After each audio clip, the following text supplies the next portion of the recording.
Hey team, welcome back to the channel. Today's 2 July here in Okinawa, and it's IPAC checkout day. So I'm going to go in here and do my final little bit of out processing, and ideally get my DD-214 at the end of this little sit down.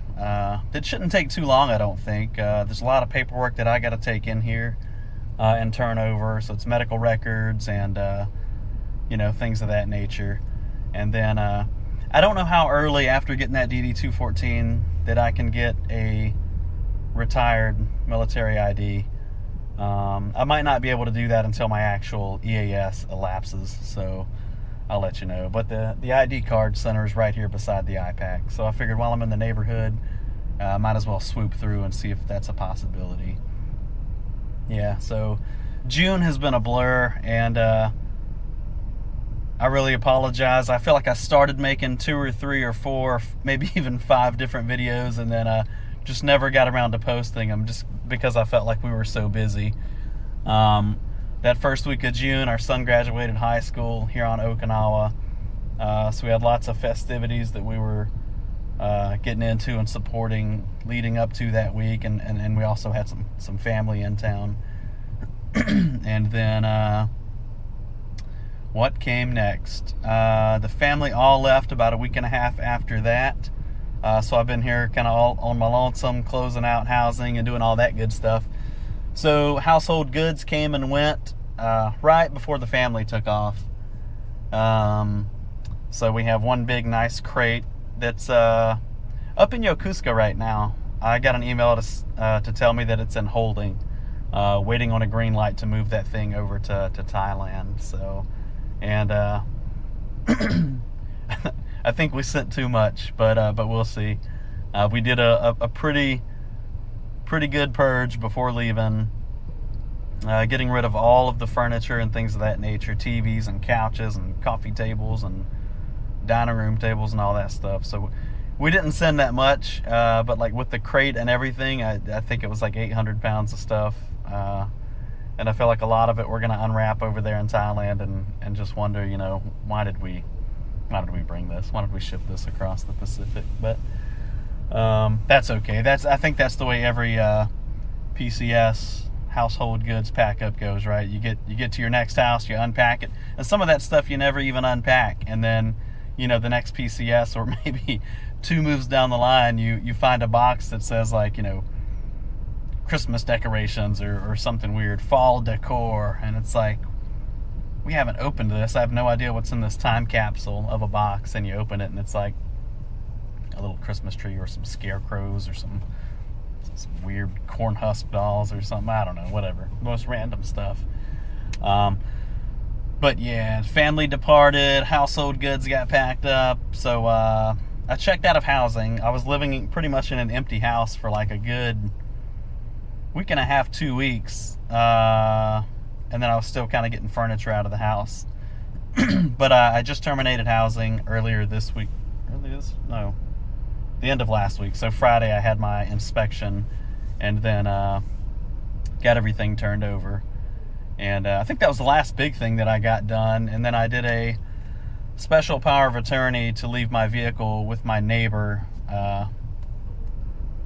Basically it belongs to her, so that she can sell it, because I've got a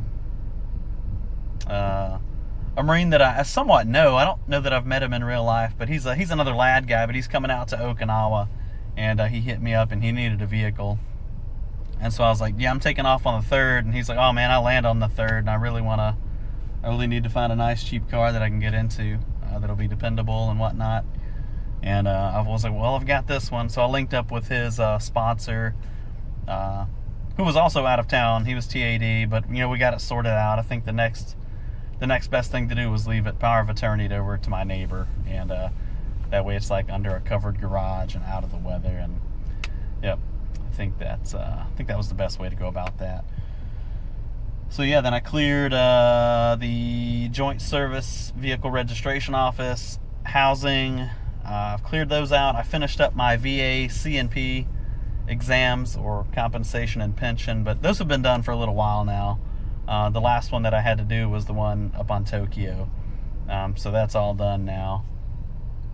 And anyhow, here we are. It's 2 July, and it's IPAC checkout day, where I'm going to get my DD-214 and give them all my housing termination paperwork, medical records, all that good stuff. I think I still need to sign my own checkout sheet because I didn't get an S1 signature. But I figure if I was already signing for the commanding officer for a lot of that stuff anyway, should be just fine. So I'm going to look around.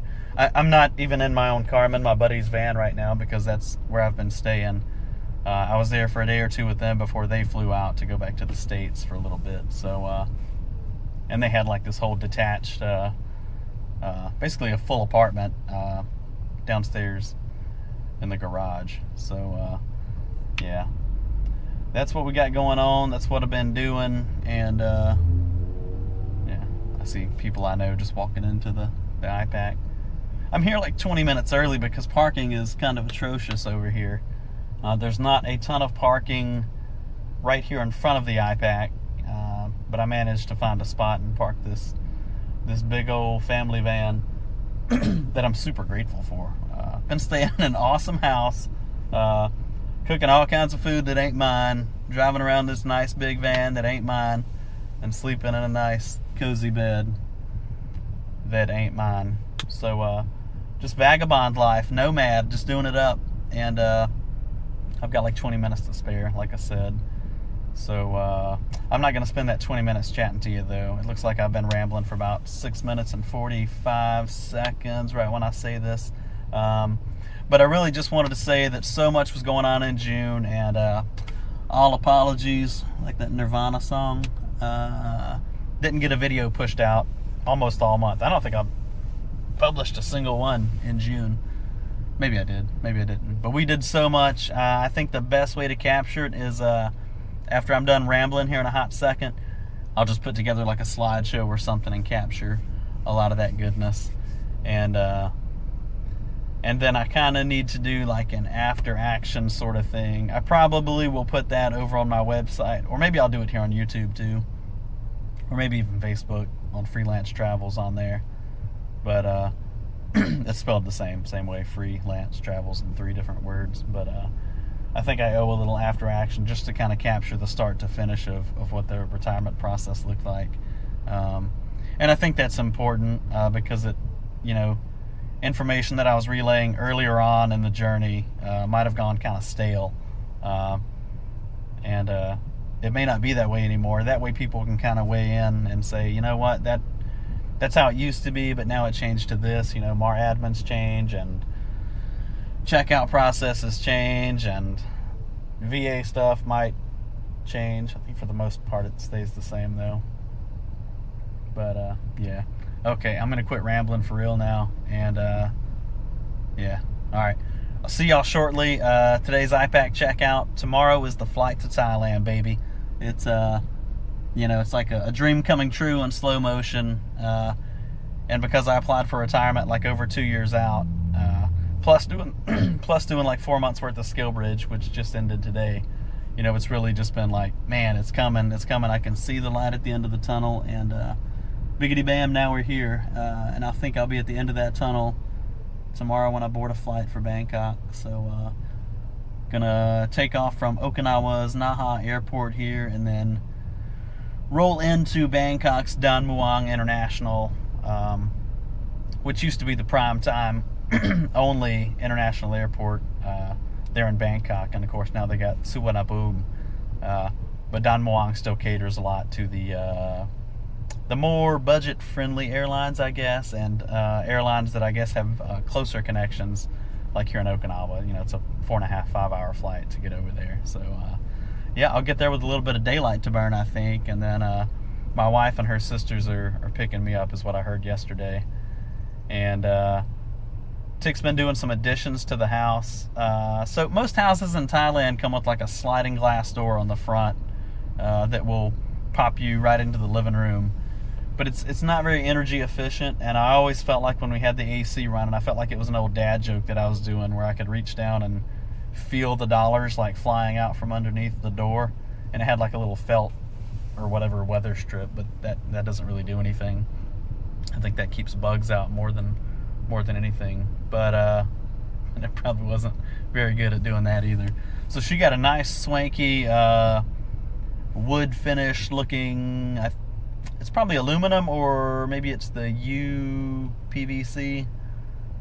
I don't know. I'll find out when I get there tomorrow. And ideally, I'll be having July 4th Freedom Beers on the porch there at the house in Korat, Thailand. So, yeah, enough of me rambling. It's over 10 minutes now. I'll roll into a slideshow or something, or maybe catch that as a separate video. Don't really know yet. But I'll get out of y'all's hair. Take her easy. Godspeed. If you got a dream, hey, follow it. Stay the course. Sometimes they do come true. See y'all. Bye. Hey, when you go to pick up that DD214, let me rewind a bit. I recommend going in to review that thing a few months out from your actual detached date, from whenever you're going to leave, whatever that last command is. And it doesn't matter if you're going on terminal, or if you're going stateside to get something else done, or really go through that thing with a fine-tooth comb. Because I looked at it a few months back, and probably 2 months ago or so, I sat down with the warrant officer over there and went through it. And I thought everything looked good, but he was out today, so someone else had a draft copy of me prepared for me to look through, and most of it looked right. I did need to update like a phone number, because since that review I've deleted or got rid of that Japanese phone number, and now I have one that's from the US. I'll probably have that for a good while anyway. It may just keep it indefinitely. But when I looked at the service computations, my active duty service time was right, like it had like 24 and a half years on there, which was good. So I don't think my pay would have been messed up, because that was an accurate capture of my no kidding actual factual active time in uniform was 24 and a half years. But one or two lines below that, it had inactive service, and they had tallied up 12 years of inactive service, which is not accurate. I did have about a year and a half, a little bit more of a year and a half of inactive time when I was in the IRR. That was after I got out, after my first enlistment. But then I came right back in. So where they got 12 years inactive service, having that on there, I don't think would have affected my high 3 pay computation or anything. But maybe it could have. It's just something you got to look out for. Really go through that thing with a fine-tooth comb and make sure every deployment is listed on there. The decorations, I really didn't care for that much for like being on there, but you just make sure it's accurate. It looked like it had everything on there,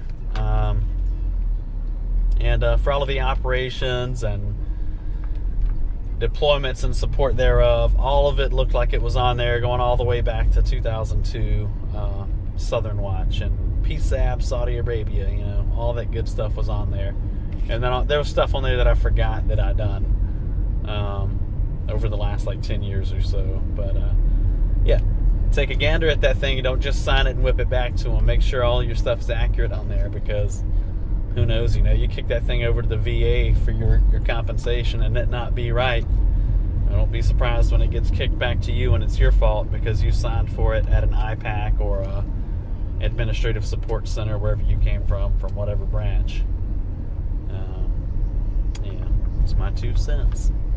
And that's about all the sense I got for today. We'll see y'all next time. Bye.